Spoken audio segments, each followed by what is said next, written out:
ये बता रहे थे कि जब व्यक्ति का ग्रोथ का समय होगा, ग्रोथ का, जी उस वक्त का गोचर क्या होगा आप लिखेंगे। एडिंग यही बनानी गुरु जी?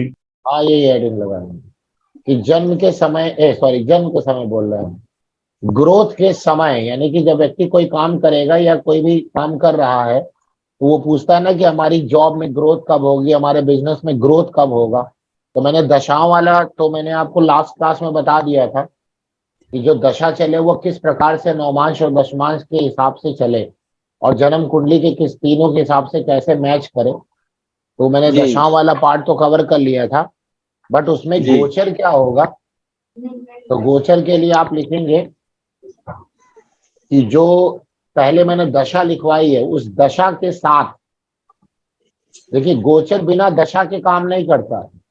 अगर दशा जी ग्रोथ वाली नहीं है तो गोचर चाहे जितना ग्रोथ वाला हो कुछ नहीं होगा। और अगर दशा ग्रोथ वाली है और उसमें गोचर भी मिल गया तो ग्रोथ अच्छी हो जाएगी। लेकिन अगर गोचर नहीं मिला तो दशा भी अकेले काम नहीं करती। पता चला दशा तो चल रही है लेकिन उसके हिसाब से गोचर नहीं चल रहा, तो आपको फिर मान के चलिए कि नॉर्मल ही पीरियड चलेगा, बहुत अच्छा नहीं चलेगा। मतलब बहुत खराब तो नहीं चलेगा, ये तो कन्फर्म है खराब नहीं चलेगा, लेकिन जिस हिसाब से उसको अच्छा होना चाहिए था उस हिसाब जी से वो अच्छा फल नहीं देगी, क्योंकि गोचर का फल, गोचर का लगना जरूरी होता है। दशा बिना गोचर के फल नहीं देती है और गोचर बिना दशा के फल नहीं देता है।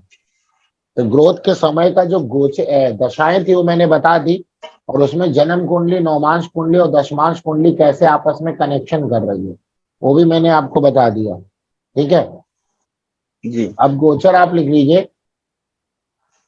बृहस्पति और मंगल का गोचर, दोनों का ही, किसी एक का नहीं, दोनों का। बृहस्पति और मंगल का गोचर लग्न या लग्नेश या दशम या दशमेश या सूर्य, जन्म कुंडली के सूर्य या जन्म कुंडली के गुरु को प्रभावित करे। फिर से बोल रहे हैं, गोचर का बृहस्पति और मंगल, गोचर का बृहस्पति और मंगल जन्म कुंडली के लग्न या लग्नेश या दशम भाव या दशमेश या जन्म कुंडली के सूर्य या जन्म कुंडली के बृहस्पति को प्रभावित करे, तो वह समय होता है जब व्यक्ति पर, जो व्यक्ति का ग्रोथ का समय होगा, जो व्यक्ति का ग्रोथ का समय होगा। बिना दशा के गोचर नहीं, बिना गोचर के दशा नहीं। समझ में आया? जी गुरु जी। यस, ये चीजें यहाँ पर आती है। सूर्य और गुरु जी, जन्म कुंडली के गुरु सूर्य जी और गुरु को प्रभावित करे।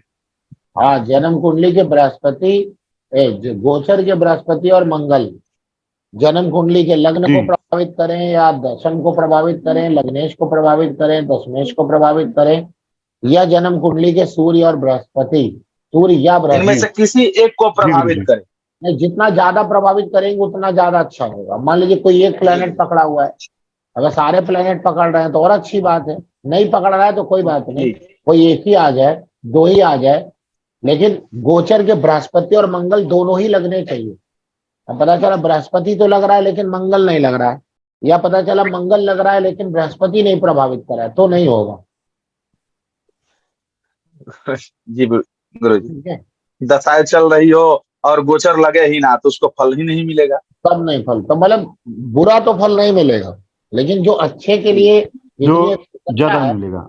तो उसके हिसाब से फल नहीं मिल पाएगा, उसके जी हिसाब से फल फिर नहीं मिल पाएगा। तो गोचर का और दशा का दोनों का ही लगना जरूरी होता है, किसी एक से काम नहीं होता।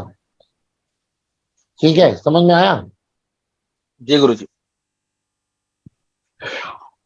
ठीक है। यस। अब देखिए, हम लोग नमाज की बात कर रहे थे, नमाज की।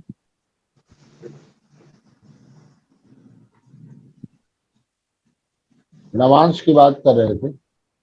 जी तो इसमें एक होता है राशि तुल्य नवांश, एक इसमें होता है राशि तुल्य नवांश होता है। जी जैसे नवांश तुल्य राशि भी होती है और राशि तुल्य नवांश होता है, लेकिन राशि तुल्य नवांश को हम लोग बीज कुंडली कहते हैं, बीज कुंडली। जी क्योंकि बिना नवांश के तो ग्रह का फल देखना बड़ा मुश्किल हो जाता है। कभी कभी जी जन्म कुंडली में ग्रह इतने अच्छे लगते हैं, लेकिन नवांश कुंडली में खराब हो जाते हैं तो बड़ी कठिन स्थितियां डेवलप कर देते हैं। तो जी उसी के लिए हमारे ऋषि मुनियों ने राशि तुल्य नवांश का विचार बहुत जरूरी है बताया। उसके बिना आप जी जन्म कुंडली के ग्रहों पर इतना विश्वास ना करिए जितना नवांश कुंडली के ग्रहों पर विश्वास करिए। ठीक है। जी पता नहीं, एक बहुत पहले हमने आपको पढ़ाया था, वो जब शनि ट्रांजिट होने वाला था तो मैंने आपको कभी पढ़ाया होगा कि शनि के गोचर का क्या प्रभाव होगा आपके ऊपर। जी जी जी। गुरु जी। लालू प्रसाद यादव की भी वो देखी थी है गुरु जी से। क्या? लालू प्रसाद यादव की कुंडली का भी देखा था उसी से ही। मैंने पहले भी, उससे पहले शायद पढ़ाया था। जी जी गुरु जी जी, गुरु जी, बताया था बिल्कुल बिल्कुल। आपने कि जैसे सूर्य के साथ शनि होंगे तो उसका क्या प्रभाव होगा, गोचर के शनि या हाँ जी चंद्रमा जी के जी साथ होंगे तो सबका अलग अलग प्रभाव बताया था। उसमें हाँ आपने बताया था कि शनि के ऊपर जो शनि का गोचर होगा वो सबसे महत्वपूर्ण होगा व्यापार में ग्रोथ के लिए। हाँ हाँ। तो पता नहीं, हमने एक दिन देखा था कि उसमें किसी ने कमेंट किया कि ये जो है किसी, पता नहीं किसका हमने उठाया है। पता नहीं, हमें समझ में नहीं आया हम किसका उठाएंगे। पता नहीं क्या नाम लिखा था। वो पता नहीं क्या बकवास उसने लिखी थी कि ये उन्हीं का उठा के कॉपी कर रहे हैं, कुछ बातें अलग है कुछ नहीं। तो वो मूर्ख आदमी, उसको भी तो ये पता होना चाहिए। हो सकता है वो जो किताब पढ़ रहा है और जो हम किताब पढ़ रहे हैं वो सेम ही तो हो सकती है। जी पता नहीं क्या उसने लिखा था। ऐसे ऐसे तो महामूर्ख टाइप के लोग लिख भी देते हैं। उसमें लिखे थे कि जो है हम उसकी कॉपी कर रहे हैं। पता नहीं कौन, पता नहीं क्या नाम था उस, कोई होगा कोई, तो गुरु उसकी जी तो कॉपी, उसने भी वही बात बताई जो हमने बात बताई। तो ऐसा तो वो हो। महामूर्ख होगा ना। अरे सिद्धांत तो जो किताबों में लिखे हमने अपने मन से थोड़ी ना बनाए, या उसने अपने मन से नहीं बनाए। जो किताबों में लिखे कोई वही तो भी बताएंगे। कोई अगर गुरु जी कोई दावा करता है कि हम स्वयं से सूत्र का निर्माण किए हैं तब यह कहा जा सकता है कि आप कॉपी किए हैं। हाँ तब भाई, और ऐसा भी हो सकता है कि वो जो किताब पढ़ता है और हम जो किताब पढ़ते हैं वो जो वहां से उठाया वो सेम ही हो गया हो। जी अब तो भाई कोई फार्मूला देना पड़ेगा तो किताब का नाम भी बता के देना पड़ेगा। नहीं गुरु जी कोई जरूरत नहीं है। है? और वैसे भी मूर्ख, ऐसे ऐसे मूर्खों को बताना भी मूर्खता होगी। उसकी आवाज खराब हो रही है, उसने कहीं सुना होगा। माइक खराब। चलो अच्छी बात है, सुना, ज्ञान लेना कोई बुरी बात थोड़ी ना है। लेकिन उसका उसका बड़ा स्ट्रिक्टली उसने बोला कि इनकी कॉपी कर रहे हैं। तो अब वो तो कॉपी हम क्या किसी की करें। इतने किताबें, हर किताबों का तो पहले वो, उसमें वो जिस किताब से मैंने बताया था उस किताब का नाम भृगुनंदी नाड़ी है। जी भृगुनंदी नाड़ी के हिसाब से ट्रांजिट का फल मैंने दिया था। वो जी हमने नहीं बनाई है किताब, वो किताबों में लिखा हुआ है, बहुत सारी किताबों में लिखा हुआ है। उसके राइटर पता नहीं कहाँ है किताब, उसका राइटर भी बता देंगे, उसमें वो पढ़ ले भाई। वो देखिए वही बात लिखी है, कुछ और लिखा है। या वो कॉपी कर रहा है या हम कॉपी कर रहे हैं, पता नहीं कौन कर रहा है। अरे भाई कोई कॉपी नहीं कर रहा है, हम लोग तो बुक से ही बताते हैं ना, हमने थोड़ी ना फार्मूले बनाए हैं। तो ये भी एक मूर्खों वाली बातें हैं।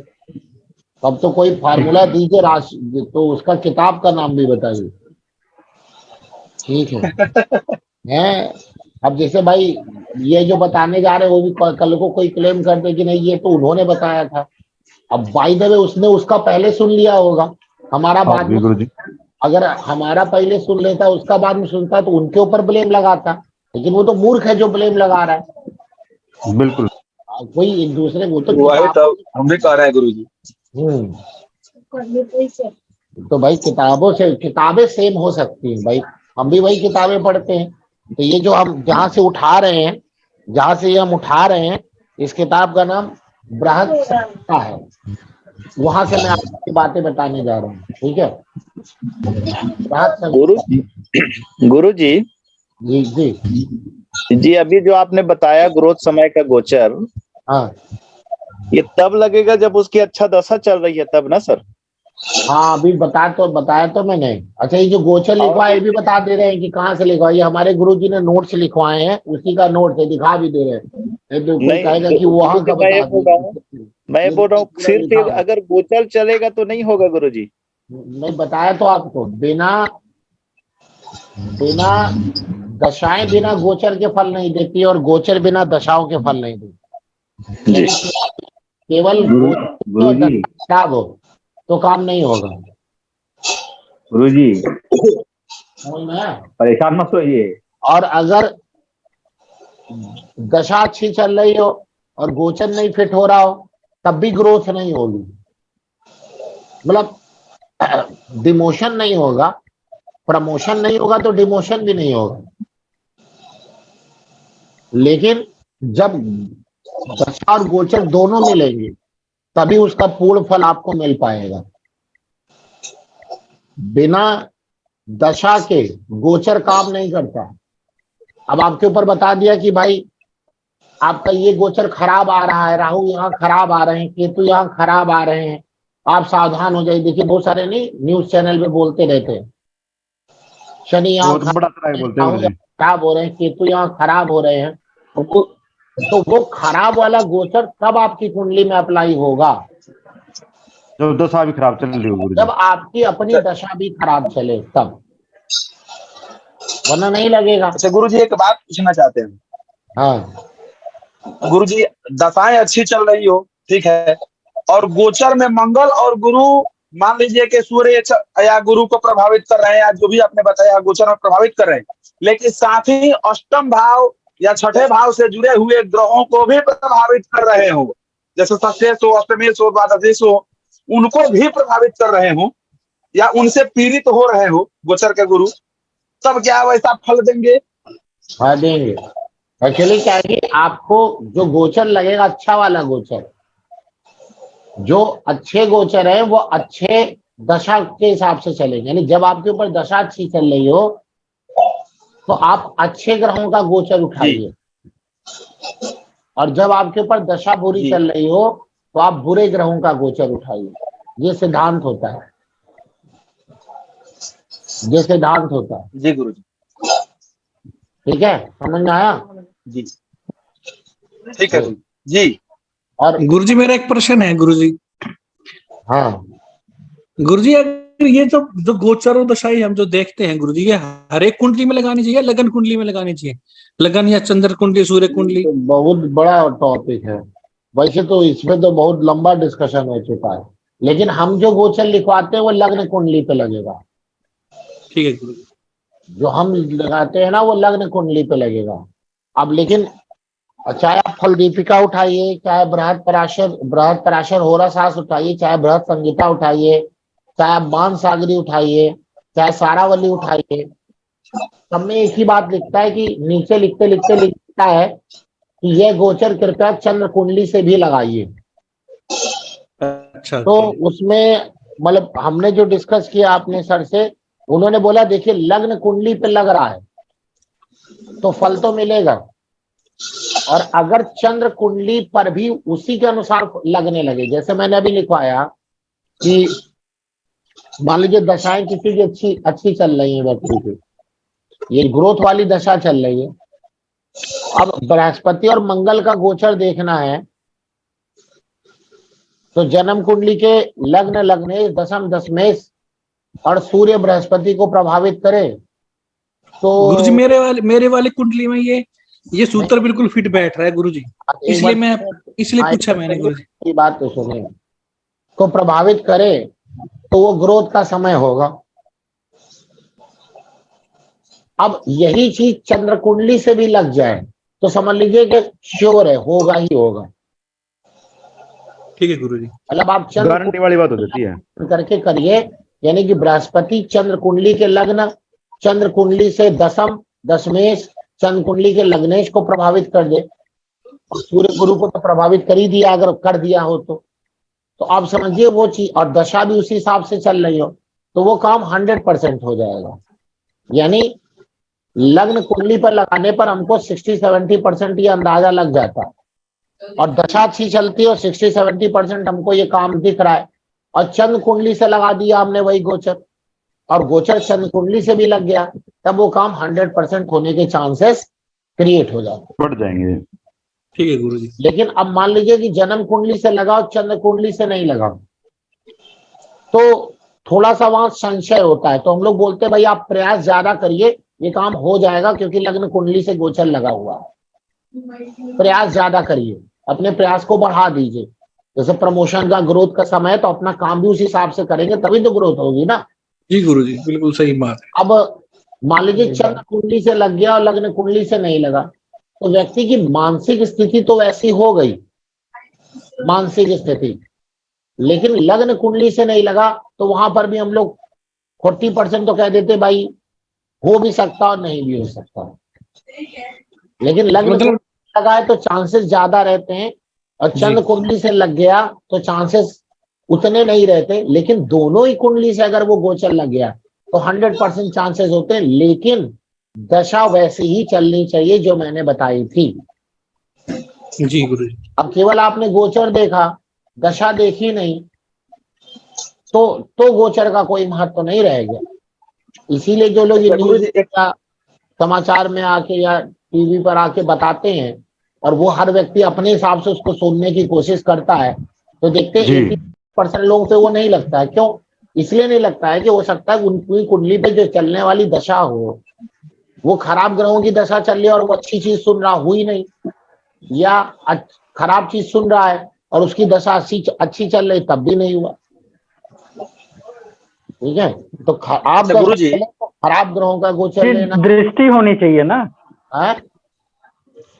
जी गुरुजी, अच्छा दृष्टि गुरुजी, होनी एक और चाहिए ना, बात, मतलब जैसे हम लोग गुरु और महादशा के मंगल बारे का में देख रहे हैं, महादशा। एक लोग क्या बोल रहे हैं, पहले क्या बोला था, क्या बोला आपने? गुरुजी, गुरुजी, दृष्टि होनी चाहिए ना, गुरु और मंगल का ना, गोचर के गुरु और मंगल का। गोचर के बृहस्पति और मंगल जन्म कुंडली के बृहस्पति और सूर्य को प्रभावित करे। प्रभावित मतलब उन्हीं के ऊपर गोचर करें, उन्हीं को दृष्टि दें, तो ही काम होगा। प्रभावित करने का मतलब दृष्टि हो सकता है और उनके ऊपर गोचर भी हो सकता है, दोनों हो सकता है। गुरुजी बोल संबंध रहे हो, थे युति संबंध हो, दृष्टि कि संबंध हो, जैसे कोई हम भी लोगों हो। ने अभी पढ़ा था महादशा के बारे में, कि महादशा जिस ग्रह की चल रही है, अगर केंद्र का होगा तो वो अच्छा होगा, समय होगा ग्रोथ के लिए। तो वो महादशा जो केंद्र के लिए देखना है, वो हम मतलब चंद्र से भी देख सकते हैं, वो चंद्र कुंडली से भी। हाँ देख सकते हैं, लेकिन जन्म कुंडली की बात ज्यादा वैलिड होगी। अब कह रहे हैं कि दोनों से ही अगर केंद्र पे आ जाए, जिसके चांसेस भाई 20% ही होते हैं। अब वो तो डिपेंड करता है कि आपकी कुंडली में चंद्रमा कहाँ बैठा हुआ है। जी। तो भी क्या होगा, तो भी वहां पर मान तो लिया जाता है। तो लेकिन यहाँ पे जो जन्म कुंडली को ज्यादा प्रायोरिटी दी जाती है एज कम्पेयर टू चंद्र कुंडली। चंद्र कुंडली से हम लोग मानसिक स्थिति की बात करते हैं, चंद्र कुंडली से मानसिक स्थिति की बात करते हैं। ठीक है, हाँ ठीक है, ठीक। तो यहाँ पे देखिए यहाँ सारावली में लिखा हुआ है, कुछ गोचर के बारे में उसने लिखा है सारावली में। देखिए सारावली ही बता रहे हैं, सारावली है ना, देखिए किताब है सारावली। तो उसमें यहाँ पे इन्होंने लिखा हुआ है कि ये गोचर चंद्र कुंडली से भी लगा के देखना चाहिए, लगा के भी देखना चाहिए, लिखा हुआ है। ये गोचर लग्न कुंडली से भी लगा के देखना चाहिए, मतलब लग्न कुंडली को ज्यादा प्रायोरिटी दी है। बाद में इन्होंने कहा कि चंद्र कुंडली से भी लगा के देखना चाहिए, मतलब चंद्र कुंडली से भी लग रहा है तो इस बात में ज्यादा सत्यता और ज्यादा चीजें आ जाती हैं। समझ में आई बात नहीं आई? जी, कंफर्मेशन हो जाता है गुरुजी। हाँ, ये बात यहाँ देखिए लिखी गई है, यानी कि सारे गोचर इन्होंने जो दिए हुए हैं वो जन्म कुंडली से दिए हैं, और फिर नीचे लिख दिया इन्होंने कि इस गोचर को लग्न कुंडली से भी लगा के देखें, मतलब लगा के देखना चाहिए चंद्र कुंडली से। इसका मतलब ये जो गोचर लिखा है इन्होंने वो क्या मान के लिखा है, लग्न कुंडली लगन मान के लिखा। लग्न मान के। लेकिन अगर चंद्र कुंडली से भी वही बात आ जा रही है, दशा भी आ जा रही है, तब तो बात 100% चली जाएगी। ठीक है, क्योंकि इसमें एक लिखा हुआ है, जैसे हमारे पास चंद्रमा की महादशा में मंगल की अंतरदशा चल रही है, तो लिखा है कि मंगल की अंतरदशा में पित्त, रक्त विकार, अग्नि भय, क्लेश, रोग, भय व चोरी होती है। तो हमें ना एसिडिटी बहुत है, जब से मंगल की दशा चालू हुई है हमें बहुत ज्यादा एसिडिटी। जैसे कल भी हम आपकी क्लास लेना चाहते थे, लेकिन हाइपर एसिडिटी थी, तो हमने 2 इनो पिए, 1 पैंडी खाई, तब थोड़ा थोड़ा हमको आराम मिला। और ये हम देख रहे हैं कि ये अभी पिछले, जब से मंगल की दशा स्टार्ट हुई है ना, तो उसके 2 महीने बाद से ही हमें ये काम चालू हो गया। एसिडिटी होती थी पहले, एसिडिटी इतनी नहीं थी। तो हम जब ये किताब ये पढ़ रहे थे तो हमें याद था कि कहीं कुछ दशा का फल इस प्रकार का होगा तो नहीं, लेकिन मुझे सारावली में ये मिला, मैंने अंडरलाइन किया और ये चीज हो रही है। मंगल की अंतरदशा में लिखा पित्त, वही होगा। मतलब क्या हुआ, एसिडिटी तो हुई। पित्त क्या हुआ, एसिडिटी हुई। कह रहे पित्त नहीं होगा तो कोई रक्त विकार हो सकता है, ब्लड के कारण इन्फेक्शन हो सकता है। तो कह रहे ये समय होता है चंद्रमा में मंगल का, तो देखिए हो रहा। तो जो चीजें लिखी गई हैं वो कटती नहीं है, मतलब है तो चीजें, वो उपाय करने पड़ते हैं।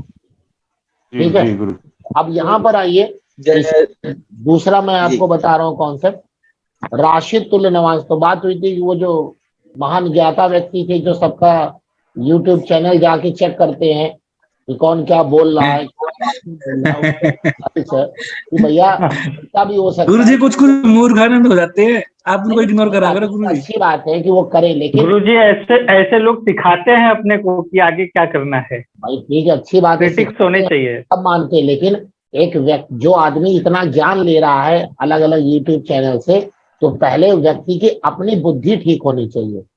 आप दूसरों पर ब्लेम देने से पहले ऐसा भी तो हो सकता है कि किताबें वो जो पढ़ते हो, जो नाम लिखा और जो हम पढ़ते हो सेम हो सकती हो, या उनके जो टीचर हो, हमारे जो टीचर हो वो भी सेम हो सकते हो। भाई हम तो पराशर नहीं है, हमने तो कोई सूत्र नहीं बनाया। और जिनकी वो बात कर रहे हैं, जिन महान व्यक्ति की, मतलब होंगे अच्छे एस्ट्रोलॉजर होंगे, उनका आदर है, रिस्पेक्ट देते हैं, तो वो भी कोई ना कोई, उन्होंने भी कोई सूत्र नहीं बनाया। जो सूत्र बनाया है वो तो हम लोग तो किताबों से ही देखते हैं ना, उठाते हैं, फॉलो करते हैं, टीचर से डिस्कस करते हैं। इसीलिए भाई बता दिया कि कहाँ से हम पढ़ा रहे हैं, बृहद संहिता से ये बात बता रहे हैं। कौन सी बृहद संहिता, वाराह मिहिर की, जो भटपल ने जो लिखी है वो वाली। अब देखिए, तो राशि तुल्य नवांश और नवांश तुल्य राशि 2 चीज होती है। इसमें से पहले हम राशि तुल्य नवांश बताते हैं। राशि तुल्य नवांश क्या होता है कि आप अपनी जो जन्म कुंडली है ना, जो आपकी जन्म कुंडली है ना जी, उसकी जो लग्न है, उस लग्न की राशि के अनुसार कुंडली बना लीजिए। अपनी अपनी बना ले सभी। बना लीजिए आप अच्छा यार, अपनी केवल लग्न के अनुसार कुंडली बना लीजिए। अपनी लग्न के अनुसार कुंडली बना लीजिए। मान लीजिए किसी की कर्क लग्न है तो कर्क लग्न बस बना लिया उसने, नंबर राशियां लिख ली। जी गुरु जी। अब उसमें जो ग्रह रखने हैं ना, वह ग्रह जो रखने हैं वह नवमांश कुंडली के ग्रहों को रखिए अपनी राशि कुंडली में। समझ में आई बात, नहीं समझ में आई? अपनी नवांश कुंडली के ग्रह को रखिए कहां पर, राशि कुंडली में। ये बात हमारी आपको समझ में आई हमारी, जो मैंने बोला?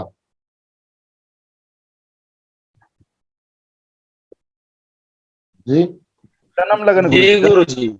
गुरु जी नवांश में जो घर जहाँ है उसी घर में बिठा देना गुरु जी, यही कह रहे हैं। राशि के अनुसार बैठाई, घर के अनुसार नहीं, राशि के अनुसार। जो घर जिस राशि में है नवांश में वो उसमें बिठा दे। वह उस राशि के में जो जन्म कुंडली में जहां पे वो राशि पड़ रही है ना, उसमें बैठा दी, उसमें बैठा दी।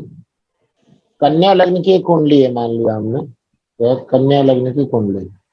जी गुरु जी, मेरा ही है।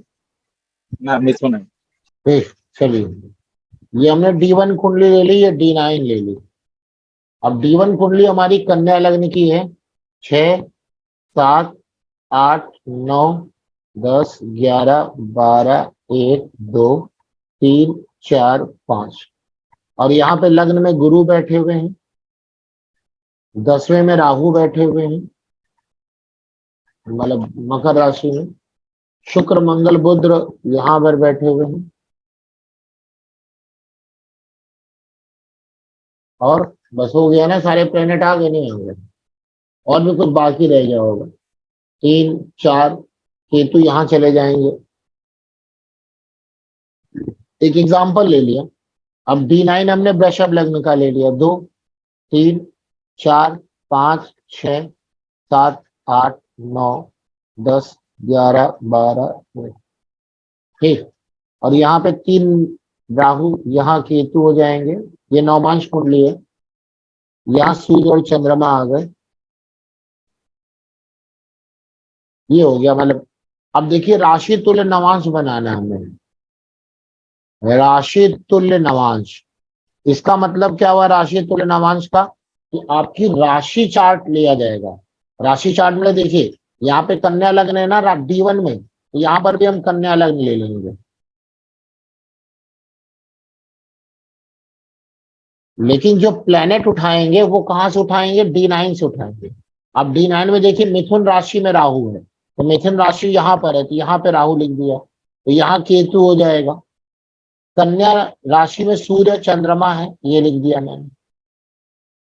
समझ में आई बात, नहीं समझ में आई? इसको हम लोग बोलते हैं राशि तुल्य नवांश, और ये होती है बीज कुंडली। ये होती है बीज कुंडली होती है।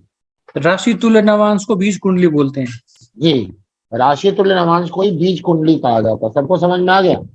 ऐसे हम बोल रहे थे कि जो आपकी लग्न कुंडली का राशि है वो आपने बना लिख दिया यहाँ पर, और जो ग्रह बैठाने हैं वो कहां से ग्रह बैठाने हैं,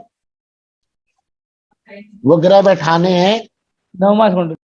हाँ नौमांश से ग्रह बैठाने। तो आपने और कैसे बैठाने हैं कि नौमांश में जो राशि में जो ग्रह लिखा है तो वह जन्म कुंडली में जहां पर वो राशि आ रही है उसमें डाल दीजिए।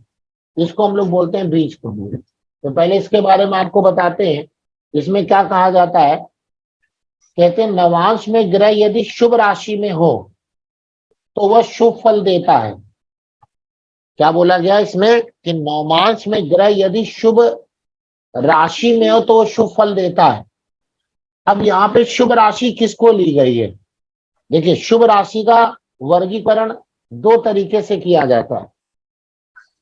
क्या बोला गया कि पहला पॉइंट बोला गया, नवांश कुंडली में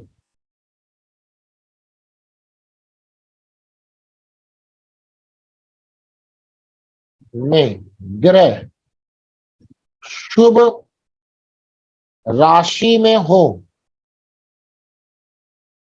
तो शुभ फल देते हैं।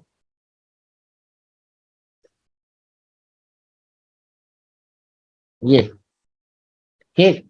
अब यहां पे शुभ राशि किसको कहते हैं, तो शुभ राशि के लिए सबके अलग अलग विचार हैं। क्या विचार है, कुछ लोग ये कहते हैं कि शुभ ग्रह की राशि को शुभ राशि कहा जाता है।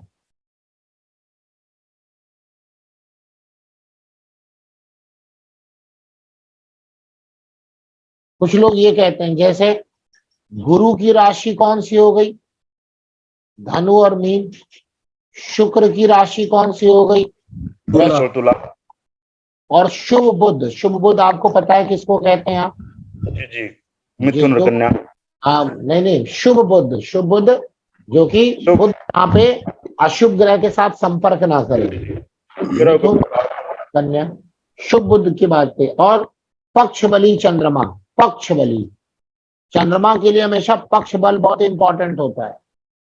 पता चला चंद्रमा बड़ा अच्छा योग बनाया है, दुनियादारी सब बना के रखा है, लेकिन हो गया वो अमावस्या का चंद्रमा, सूर्य चंद्रमा एक साथ हो गए, सारे योग खत्म हो जाएंगे वहां पर, ध्यान रखिए। है चंद्रमा ही खत्म हो जाएगा बिल्कुल सूर्य के पास। चंद्रमा का पक्ष बल बहुत इंपॉर्टेंट होता है, चंद्रमा का उच्च नीच भी है इंपॉर्टेंट, इतना इंपॉर्टेंट ना होकर के पक्ष बल बहुत ज्यादा इंपॉर्टेंट होता है। तो पक्ष बल चंद्रमा यानी कर्क, तो इसकी जो राशियां हैं इसको क्या कहा जाता है, इसको क्या कहा जाता है, शुभ राशि। कुछ का ये मत है, विचार है कुछ महर्षियों का, बाकी कुछ का विचार ये है कि जन्म कुंडली के केंद्र और त्रिकोण के भाव में आने वाली, के भाव में आने वाली राशि को शुभ राशि माना गया है, शुभ राशि माना गया है। अब ये बड़ा कंट्राडिक्टरी है, इसके बारे में कोई कुछ बोलता ही नहीं है कि किसको माना जाए, शुभ ग्रह की राशि को शुभ राशि माना जाए कि जन्म कुंडली के केंद्र और त्रिकोण में पड़ी राशि को क्या माना जाए, शुभ राशि माना जाए। ये समझ में आया नहीं? अगर गुरुजी, जी गुरुजी। अब यहाँ पर हमारे सबने विचार दिया अपना, ये विचार है। देखिए विचार और सिद्धांत दो अलग अलग चीजें होती हैं। सिद्धांत अकाट्य होता है, वो नहीं बदलता।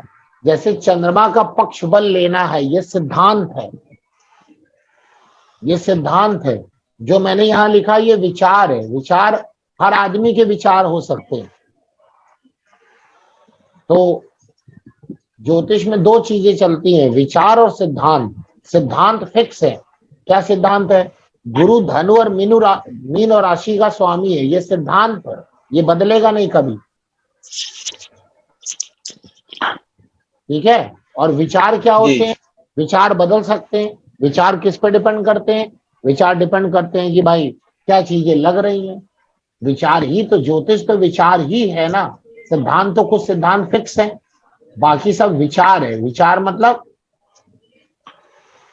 विचार मतलब जिन्होंने जो लगाया और जो पाया और जिसको रिजल्ट मिला उसको हम लोग कहते हैं विचार। अब जिसके जितने बढ़िया विचार हो वो कैसे कहा जाएगा विचार बढ़िया है?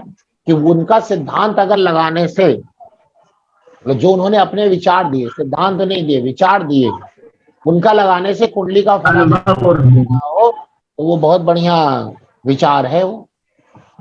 ठीक है। तो हमारे गुरुजी ने हमको बताया, क्या बताया कि सबसे ज्यादा ये सेकंड को प्रायोरिटी दो, सेकंड वाले को। कि अगर जो राशि जन्म कुंडली के केंद्र और त्रिकोण की है वो शुभ मानी जाएगी, भले ही वो अशुभ ग्रह की ही राशि क्यों ना हो। बिल्कुल गुरुजी। ठीक है। इसको इन्होंने कहा कि 80% इसको प्रायोरिटी देना है। लेकिन कह रहे हैं कि अगर मान लीजिए कि जन्म कुंडली के केंद्र त्रिकोण में शुभ राशि पड़ी हुई है, यानी कि जो भी राशि पड़ी है, और वो कहीं शुभ ग्रह की भी राशि हो जाए तो कहते हैं 20% इसका भी फल ले लीजिए आप, तो दोनों को मिला के 100% फल दे दीजिए आप। बात समझ में आई? जी जी गुरुजी। ना कि अगर जन्म कुंडली के जो केंद्र त्रिकोण की राशि होगी वह शुभ ग्रह की राशि। अब जैसे मान लिया हमने कि वृषभ लग्न लिया, हमने देख रहा है आपको वृषभ लग्न दिख रहा है, इसमें देखिए केंद्र त्रिकोण की राशि शनि की है। इसमें केंद्र त्रिकोण की राशि कौन सी हो गई? शनि की हो गई। और शनि तो आपके नैसर्गिक अशुभ ग्रह है। तो क्या है इस व्यक्ति के लिए ये जो कुंभ और मकर राशि है, क्या इसको अशुभ का माना जाना चाहिए? कह रहे हैं कि 80% तो इसको शुभ मानिए जी। 80% इसको शुभ मानिए, लेकिन 20% में शनि की अशुभता भी ली जाएगी। जी क्योंकि शनि तो है नैसर्गिक अशुभ ग्रह, गुरुजी। और जी रुला गुरुजी। करके फल देने वाले। अरे भाई कौन है, बंद कर लेना अपना ये मन। और लेकिन कह रहे हैं कि अगर जैसे यहाँ पे देखिए कन्या लग्न में देखिए, गुरु 2 केंद्र के स्वामी हैं, तो एक तो केंद्र के स्वामी हो गए और ऊपर से गुरु शुभ ग्रह हो गए। अब यहाँ अगर केंद्राधिपत्य दोष को हटा दें तो यहाँ पर जी। क्या कहने का उनका मतलब है कि ये ठीक होगा, यानी यहाँ पे अब 100% गुरु का अच्छा फल बोला जाएगा। तो शुभ राशि का मतलब सबको समझ में आ गया। जी जी गुरुजी। हाँ, कि केंद्र और त्रिकोण की राशि को हम लोग, जो भी केंद्र और त्रिकोण की राशि पड़ी है उसको हम लोग शुभ राशि माने, और वह शुभ ग्रह की अगर राशि है तो उसको और शुभ माने, तो 100% कहें। तो अब क्या लिखते हैं कि नवांश में ग्रह यदि शुभ राशि में है तो वह शुभ फल देते हैं। अब शुभ राशि किसको कह रहे हैं, आप समझ में आ गई, आपको नहीं समझ में आ गई? शुभ राशियां जी वही गुरुजी। कही जाएंगी जो जन्म कुंडली के केंद्र त्रिकोण से मतलब होगा, जो जन्म कुंडली के केंद्र त्रिकोण से मतलब होगा। ठीक। यानी अब मान लिया कि जैसे एक एग्जांपल लेते हैं, तो मान लीजिए यहां पे D9 चार्ट में धनु राशि में कोई ग्रह पड़ा है, D9 चार्ट में धनु राशि में कोई ग्रह पड़ा है, तो D9 चार्ट में ये धनु राशि का जो ग्रह है ये तो अष्टम भाव में आ रहा है। लेकिन अगर हमने जन्म कुंडली देखी D1 में तो ये धनु राशि तो केंद्र में आ रही। जी केंद्र में आ गई जी।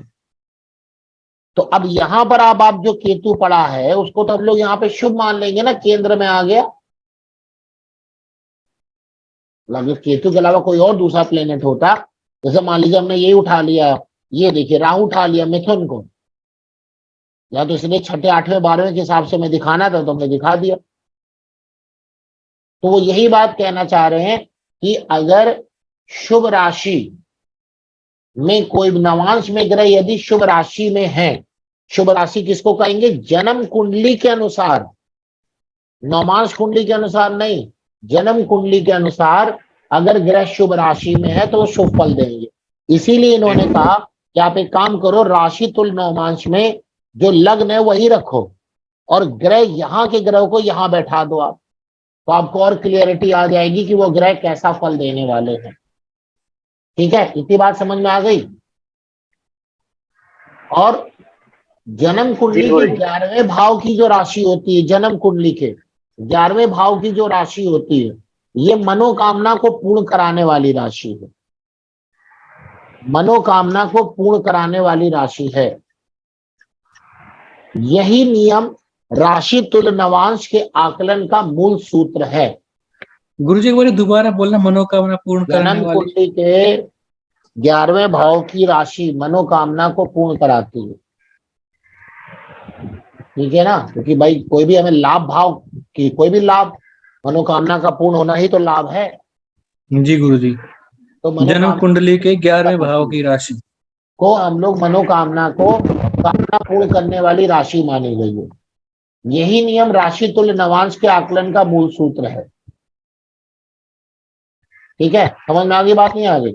और राशि तुल्य नवांश से ग्रह की स्थिति जन्म कुंडली से तुलनात्मक स्थिति है, यानी नवमांश कुंडली में जो ग्रह बैठे हैं उनकी प्लेसमेंट जन्म कुंडली में कहां पर है, तो ये एक तुलनात्मक स्थिति बनाएगा।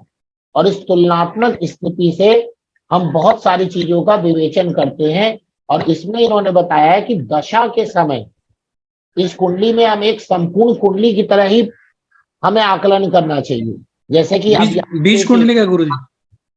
हाँ, बीज कुंडली का, कि जैसे अगर हम देखें कि जन्म कुंडली में मान लिया कि लग्नेश बुध दशम घर में बैठे हैं, ठीक है जी जी। और नवमांश कुंडली में वो बुध, हमने कहा कि मान लीजिए तुला राशि में आ गए, कहाँ आ गए, तुला राशि में आ गए, तो ये तुला राशि कहाँ आएगी, यहाँ आएगी ना। यानी जी लग्नेश, जी गुरु जी। लग्नेश को हम लोग दूसरे भाव का भी मान के चलेंगे, दूसरे भाव का भी मान के चलेंगे। अब मान लीजिए किसी का लग्नेश अष्टम भाव में बैठा है, बुध मान लीजिए यहां पर बैठा है, और नवमांश कुंडली में भी बुध मान लीजिए 12वें घर में चला गया यहां पर, तो इसको अगर बुध को आप प्लेस करेंगे तो बीच कुंडली में भी तो बुध 12 अष्टम। आ गया। अब ये ज्यादा खतरनाक स्थिति होगी भाई, लग्नेश का अष्टम जाना तो वैसे भी खतरनाक है। जी गुरु जी। अगर बीच कुंडली भी यही बता रही है कि नहीं वहां अष्टम में ही बैठा हुआ है, या छठे 8वें 12वें में कहीं पे भी आ गया बीच कुंडली के अनुसार, तो अब ये ज्यादा खतरनाक स्थिति होगी। इस प्रकार से भी कुंडली का विवेचन करने की सलाह हमारे ऋषि मुनि हमको देके गए हैं। कुंडली को इस प्रकार से भी देखना चाहिए। कभी कभी हमें जन्म कुंडली के अनुसार ग्रह बहुत खराब लगता है, लेकिन उसके टाइम में इतना खराब रिजल्ट मिलता नहीं है। और कभी कभी जन्म कुंडली के अनुसार ग्रह को देख करके लगता है कि बहुत अच्छा फल करने वाला है, लेकिन उतना अच्छा फल वो करता नहीं है। उस चीजों से बचने के लिए, अपनी बातों को थोड़ा और उसमें गहराई लाने के लिए हमें बीज कुंडली जरूर देखनी चाहिए। और बीज कुंडली क्या है, समझ में आ गया? जबरदस्त गुरु जी। जी गुरु जी। हाँ, कोई ग्रह खराब है वहां पे भी बीज कुंडली में तो ज्यादा प्रभावित करेगा, तो ज्यादा ज्यादा समस्या हमारे लिए नुकसान करने लगेगा, ज्यादा नुकसान करने लगेगा। अब जैसे एक एग्जाम्पल है, मान लिया कि कोई भी लग्न है, कोई भी लग्न ले लिया हमने, चलिए कर्क लग्न ले ली, कोई भी लग्न ले सकते हैं। गुरु जी हमारी चलिए कर्क लग्न ले ली। ना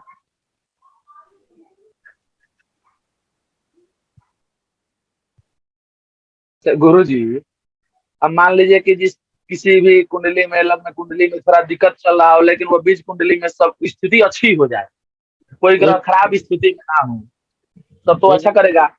एक मिनट, अब जैसे मान लीजिए कर्क लग्न की कुंडली है, लग्नेश यहां पर चंद्रमा कुंभ राशि में आ गए, कुंभ राशि में आ गए, और जब हमने राशि तुल्य नवमांश देखा, राशि तुल्य नवमांश देखा, तो चंद्रमा वृश्चिक राशि के आगे नीच के। अब यहां पे ये लगने ज्यादा बिगड़ गए हैं, यहां लगने ज्यादा बिगड़ गए हैं। क्यों? एक तो जन्म कुंडली में 8वें में है, नवमांश कुंडली में वो नीच के हैं। भले वो 5वें घर में बैठे जरूर है, लेकिन नीच के हो गए ना। चंद्रमा का पक्ष बल भी देख लीजिए आप, चंद्रमा का पक्ष बल भी जरा देख लीजिए। अब मान लीजिए यहां मंगल की स्थिति देखें, मंगल जो है मान लिया कि मकर के हैं, उच्च के, और जन्म कुंडली में, नवमांश कुंडली में मंगल को हम लोगों ने मान लिया है, मंगल का कहां का मान लिया? मंगल का चलिए 7वें भाव का ही मान लो गुरु जी। मंगल का मान लीजिए, मेष का मान लेते हो। ये अब ये मंगल बहुत अच्छा हो गया है, 3-3 अच्छाइयां जुड़ गई। क्या 3-3? पहली बात, मंगल जन्म कुंडली में उच्च का है, जी। जन्म कुंडली में उच्च का है, नवमांश कुंडली में स्वराशिस्थ हो गया है, और बीज कुंडली में वो 10वें भाव में आ गया, जिसको दिग्बल मिल गया मंगल को। जी जी गुरु जी। ये मंगल अब बहुत अच्छा हो गया। तो जन्म कुंडली देखने देख, एक आपको तुलनात्मक स्थिति पता चलेगी। ऐसी व्यवस्था भी हमारे यहाँ दी गई है, तुलनात्मक स्थिति। हम तुलना करके बता सकते हैं कि वो प्लेनेट कितना अच्छा है, कितना बुरा है। उसके अलावा हमारे पास और भी कॉन्सेप्ट है, षडबल वाला भी कॉन्सेप्ट है हमारे पास।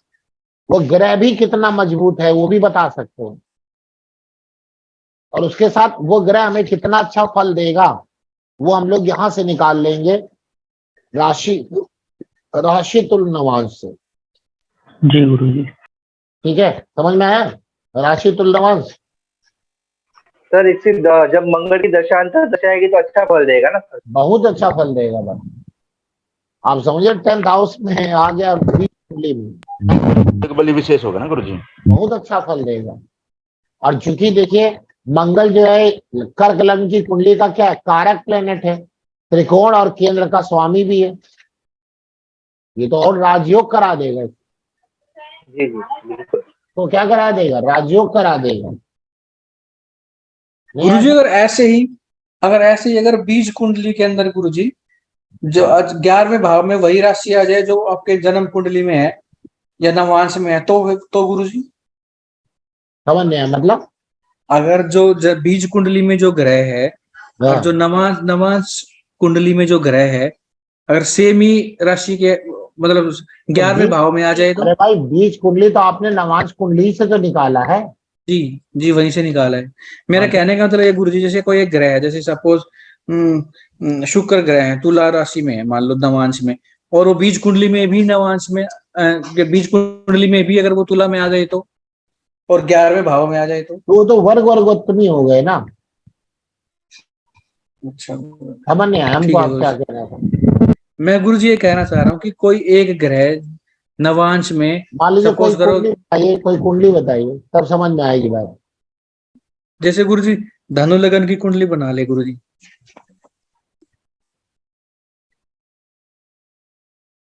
चलिए धनु लग्न की कुंडली बना ली। अब तो गुरुजी यही तो बीज कुंडली होगी। और इसमें अगर गुरुजी हमने हाँ हाँ नवांश के ग्रह बिठा दिए गुरुजी, हाँ, जैसे बैठा दिए।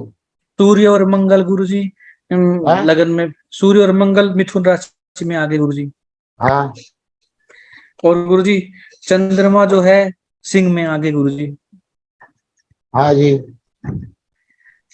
और गुरुजी गुरु बुध केतु और शुक्र, हैं? वो गुरु बुध केतु और शुक्र तुला में आ गए गुरुजी, ठीक है, गुरु बुध और शुक्र आ गए।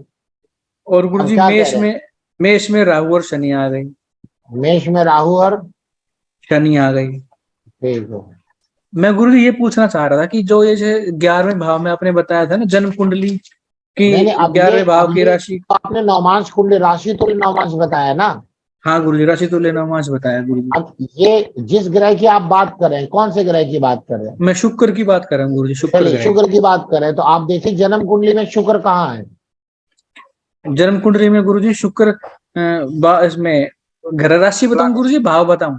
हैं? मीन राशि में है गुरुजी जन्म कुंडली में शुक्र, जन्म कुंडली में शुक्र कहाँ पर है? मीन राशि में। मीन राशि में। तो अब ये देखिए शुक्र बहुत अच्छे हो गए, क्योंकि अच्छा यहाँ गुरुजी, तो उच्च अच्छा है। अच्छा। और नवमांश कुंडली में शुक्र 11वें भाव में आने के बाद अपनी राशि में आ गए। अच्छा गुरुजी, समझ में आई बात? नहीं आई? समझ गए गुरुजी। ऐसे देखना है। अब वो भाव सर ये भाव तो वर्गोत्तम भी आया ना सर? वर्गोत्तम भी हो गया ना? क्या? वर्गोत्तम भी हो गया, वर्गोत्तम भी हो गया ना ये? ये वर्गोत्तम तो नहीं हुए, क्योंकि जन्म कुंडली में शुक्र इनके मीन राशि के हैं और नवमांश कुंडली में शुक्र तुला राशि के हैं। वर्गोत्तम कहाँ से हो ऋषभ में जाएगा? आता तो होता।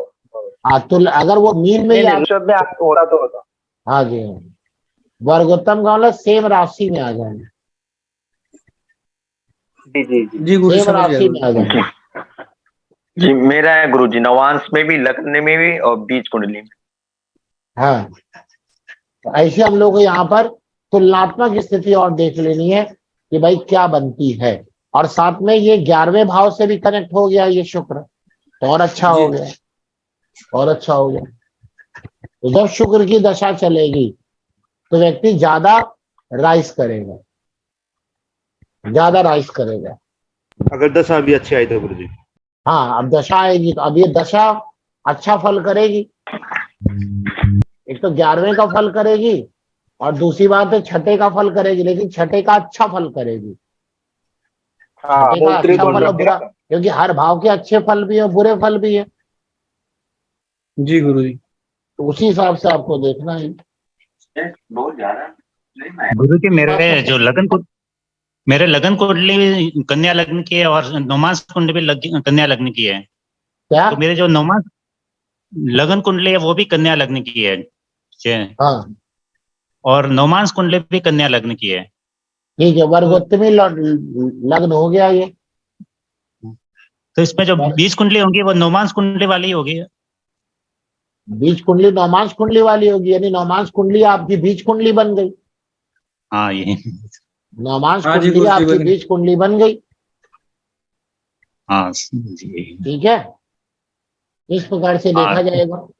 तो इनका लगन तो वर्गोत्तम से भी बढ़िया हो गया गुरुजी, 3-3 हाँ, जगह लग्न मिलेगा। इनकी मजबूत हो गई है। हाँ जी। बहुत मजबूत हो गया। ऐसा हमारा भी है गुरुजी। हाँ, मान लिया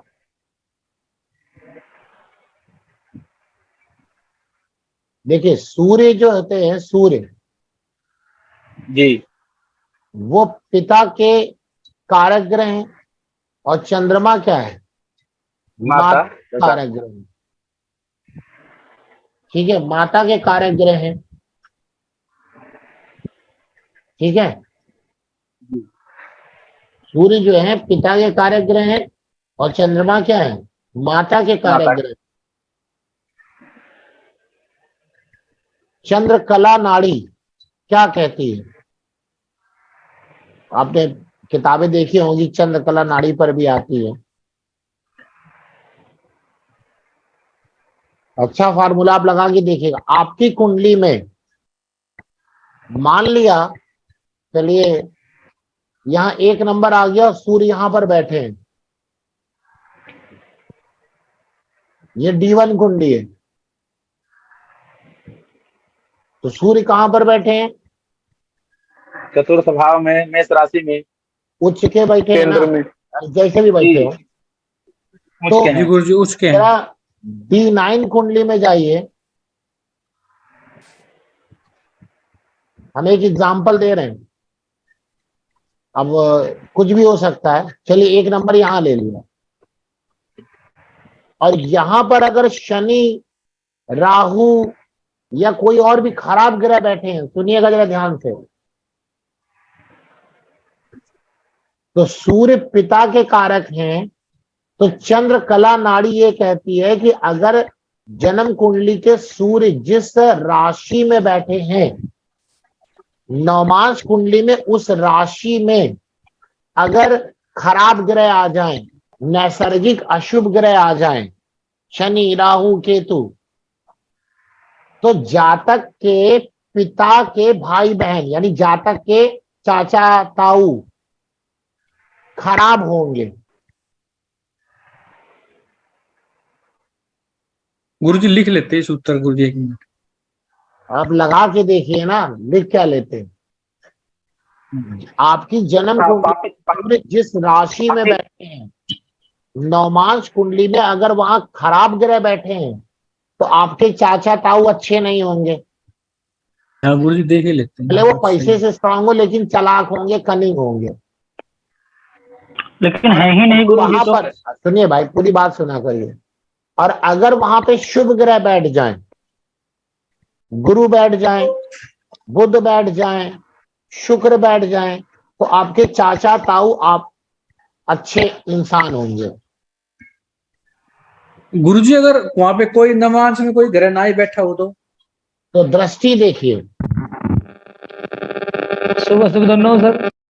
दृष्टि देखिए। अब आप लोग अपनी कुंडली से देखिए और बताइए सिद्धांत लग रहा है कि नहीं लग रहा। गुरुजी, जी हमारे में दृष्टि भी चंद्रमा का है।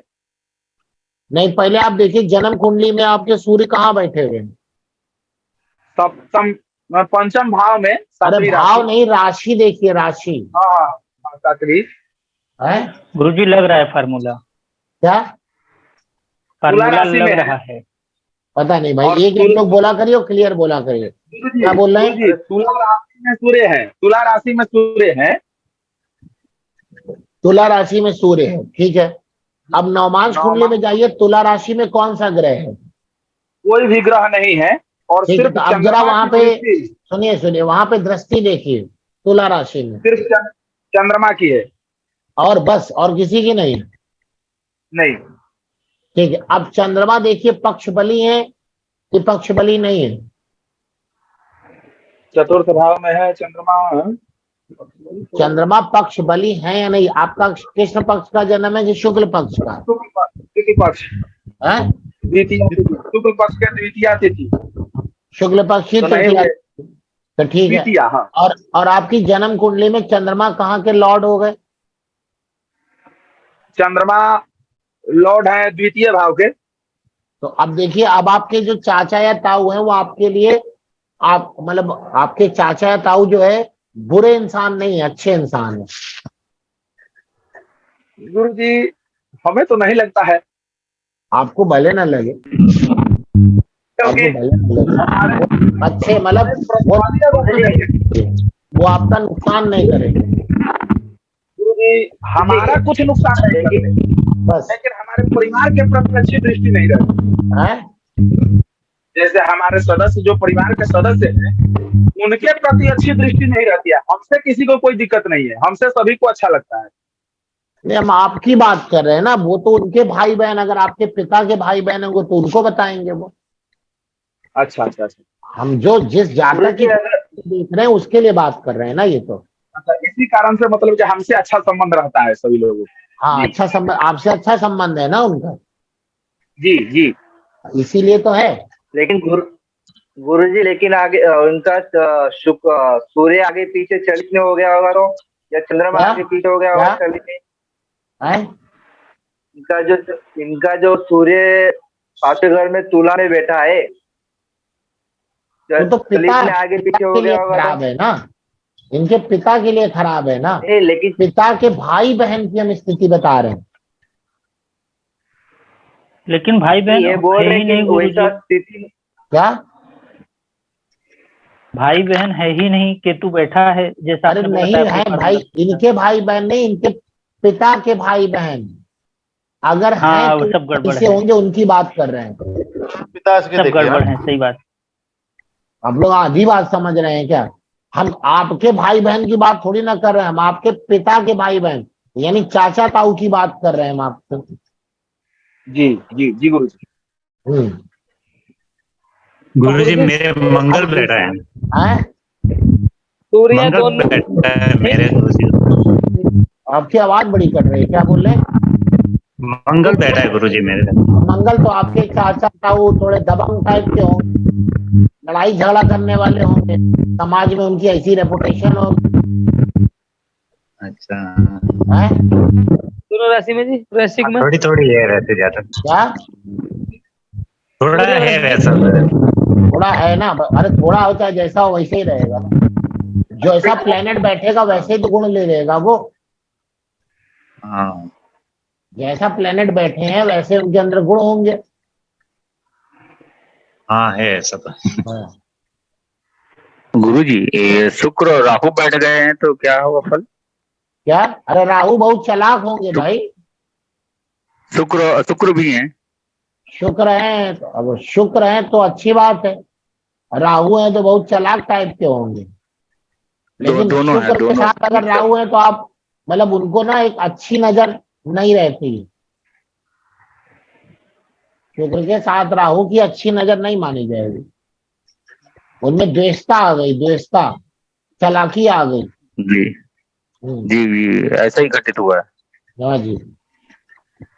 गुरुजी, ठीक है। उसी प्रकार से चंद्रमा के बारे में देख लेंगे। अब इसी प्रकार से चंद्रमा देख लीजिए, आपकी कुंडली में चंद्रमा जिस भाव में। हाँ भैया बंद कर दीजिए के भाई बहन को जी। अब चंद्रमा आपकी कुंडली में जिस भाव में बैठे हैं, जी, जिस राशि में बैठे हैं, और नवमांश कुंडली में वहां पे कौन कौन से ग्रह बैठे हैं, तो वैसे बुध है। आपके माता के भाई बहन यानी आपके मामा और मौसी जी वैसे होंगे। तो गुरु जी बुध बैठे हों और शनि की दृष्टि भी है, बुध बैठे हैं उसी राशि में, तो बुध तो भाई जिसकी संगत लेंगे वैसे हो जाएंगे। बुध अच्छे थोड़ी ना, बुरे शनि की हैं अच्छे दृष्टि हैं। हो गई, अरे भाई शनि की बता दृष्टि तो हो रहे हैं, गई। बुध अच्छे भी हैं और बुध बुरे भी हैं। वो डिपेंड जी करेगा कि बुध पर किसकी दृष्टि है। जी बुध पर अगर शनि की दृष्टि है तो खराब माने जाएंगे, जी अच्छी स्थिति नहीं है वो। हमसे इसी से नहीं बनता है, जी हमसे नहीं बनता है, यही कारण है। इसी कारण नहीं बनता है। ठीक है, अगर गुरुजी बुध सूर्य है गुरुजी तो क्या बुध है ये अगर तो तुला में गुरुजी लग्न कुंडली में और बुध नौ मास में तुला में शनि की दृष्टि पड़ रही है। हाँ तो खराबी हो गया है ना तब तो। भाइयों के सूत्र लेकिन पूरा सर को लग माता जी वाला लेकिन सर शनि तो तुला में उच्च होगा ना। आपकी आवाज नहीं आ रही है, क्या बोल रहे? शनि की दृष्टि तुला पे पड़ रही है लेकिन शनि का उच्च का हो गया ना वो। शनि का क्या हो गया? लग्न कुंडली में सूर्य तुला राशि में लग्न और कुंडली में नौ तुला मास राशि में में शनि क्या की है? दृष्टि तुला में जा रही।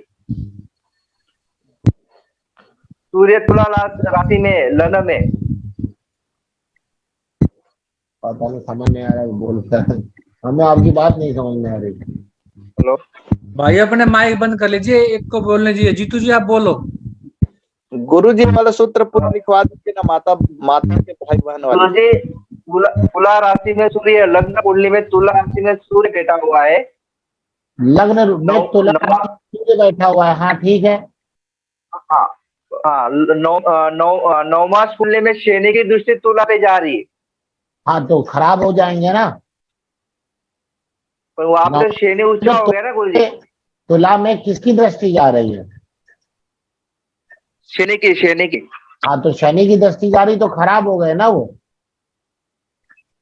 उनसे बच के रहने की पर जरूरत उच्च है, का हो वरना रहा है ना गुरु जी। करेंगे क्या? शनि की तो उच्च की दृष्टि पड़ रही ना वहां पे। अरे उससे नहीं भाई, किसी भी प्लैनेट की दृष्टि से उच्चता नीचता नहीं देखी जाती। किसी भी प्लैनेट की पोजीशन से उच्चता नीचता देखी जाती है।